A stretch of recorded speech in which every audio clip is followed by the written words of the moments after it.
বর্তমান সময়ে হরহামেশাই কিন্তু আমরা শুনতে পাই অমুকের ফেসবুক অ্যাকাউন্ট হ্যাক হয়েছে, অমুকের ফেসবুক অ্যাকাউন্ট হ্যাক হয়েছে।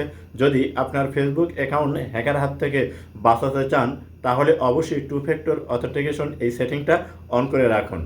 যদি টু ফ্যাক্টর আপনার ফেসবুকে অন করা থাকে তাহলে কোনো ডিভাইসে কেউ যদি হ্যাক করে আপনার ফেসবুকটা লগ ইন করতে যায় তাহলে কিন্তু 6 সংখ্যার একটা ওটিপি কোড আসবে।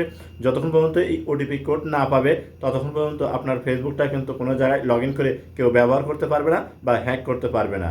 তো চলুন কীভাবে আপনার ফেসবুকের এই টু ফ্যাক্টর অথেন্টিকেশন সেটিংটা অন করবেন আমার মোবাইল স্ক্রিনে লক্ষ্য করুন, আমি আপনাদেরকে দেখিয়ে দিচ্ছি। ভিডিওটা দেখে যদি আপনার ভালো লাগে তাহলে অবশ্যই সাথে থাকবেন। প্রথমে আপনার মোবাইলে থাকা ফেসবুক অফিসিয়াল অ্যাপসটা ওপেন করে নেবেন। তারপরে এরকম শো হবে, বাম সাইডে কর্নারে পাবেন হচ্ছে 3 ডট অপশন, এখানে একটা ক্লিক করবেন। আপনার সামনে এরকম শো হবে, স্কিপ করে একটু উপর দিকে নেবেন, দেখবেন নিচে একটা অপশন পাবেন সেটিং অ্যান্ড প্রাইভেসি, এখানে একটা ক্লিক করবেন। তারপরে এরকম শো হবে, স্কিপ করে একটু নিচ দিকে নেবেন, দেখবেন পাবেন হচ্ছে সেটিং, আপনি সেটিংয়ের উপর ক্লিক করবেন।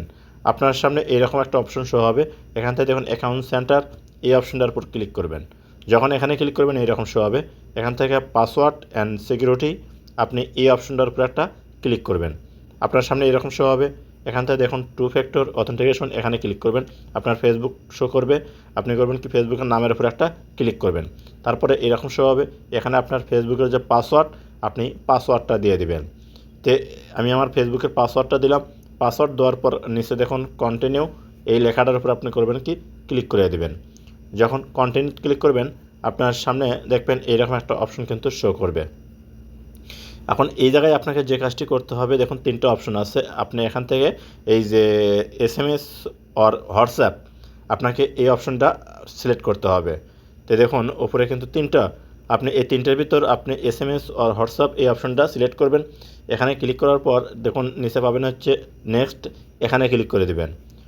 যখন নেক্সটে ক্লিক করবেন আপনার সামনে এরকম শো হবে, উপরে দেখুন এন্টার মোবাইল নাম্বার, এই জায়গায় আপনি একটা ফোন নাম্বার দিবেন যে ফোন নাম্বারে আপনার হোয়াটসঅ্যাপ খোলা আছে। তো করবেন কি ফোন নাম্বার আমি দিয়ে দিলাম, আপনারা ফোন নাম্বার দিয়ে দিবেন।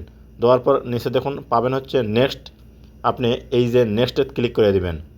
যখন নেক্সটে ক্লিক করে দিবেন দেখবেন আপনার এই এরকম একটা অপশন শো করবে, অর্থাৎ আপনার সেই ফোন নাম্বারে একটা ওটিপি কোড যাবে। দেখুন ফোন নাম্বারে কিন্তু ওটিপি কোডটা আছে, তো ওটিপি কোডটা আপনারা করবেন কি এখানে বসে দিবেন।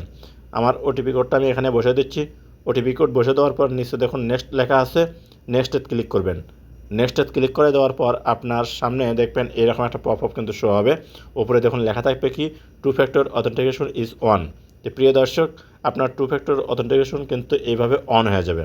এখন আপনাকে এখান থেকে যে কাজটি করতে হবে, এই যে নিচে দেখুন লেখা আছে কি ডান, এখানে ক্লিক করে দিবেন। বাস এখানে যখন আপনি ক্লিক করবেন আপনার সামনে এরকম একটা পপ আপ শো করবে, আপনি তাহলে স্কিপ করে দিতে পারেন বা এখান থেকে ইউজ দ্য আপনার নাম্বার এই অপশনটার উপর আপনি ক্লিক করতে পারেন। তো আমি ইউজ দ্য নাম্বার এখানে ক্লিক করলাম, আপনারা নট নাও এটা ক্লিক করে দিলেও কিন্তু আপনাদের একটা সমস্যা হবে না। তো দেখুন এখানে ক্লিক করার পর এরকম একটা অপশন কিন্তু শো করলো।